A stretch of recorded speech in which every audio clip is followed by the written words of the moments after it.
Ang pelikulang ito ay kaula ng katarungan at pangungutya sa panahon ng pananakop ng Espanyol sa Pilipinas, kasunod ng kwento sa Nulimetang Ngeri na isinulat ni Jose Rizal.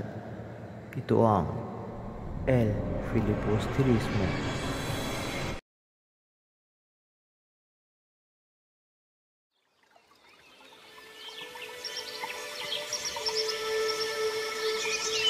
Ang pagmamahalang nauwi sa kuniwalayan at ako'y nagbabalik upang iligtas ang aking bayan.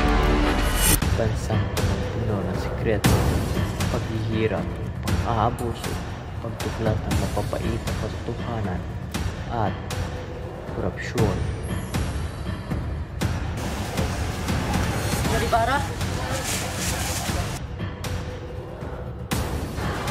Kung wala lang sana mga NGO dito sa Pilipinas, ay marahil mapapabilis na ang pagtakbo ng vapor. Mga pesteng Indio!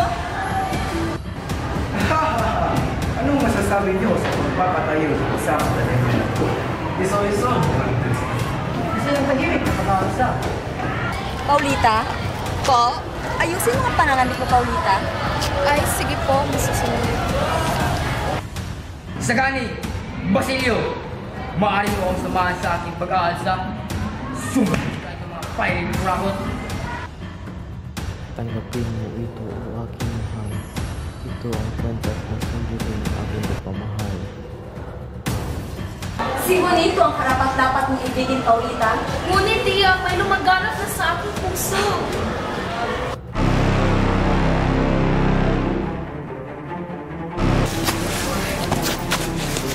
Tulungan niyo ako!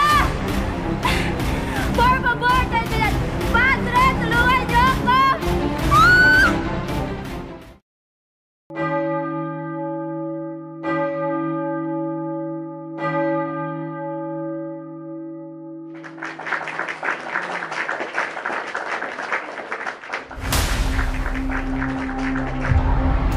Hayop siya! Pagsisisihan niya ang ginawa niya kay Huli. Una ang aking pagpapasya, senyor. Tama ka. Ito panahon na para magiganti. Simon! Simon! Si Maria Clara ay patay na. Hindi! Hindi yan totoo! Ito at buhay si Maria Clara! Para sa kalayaan!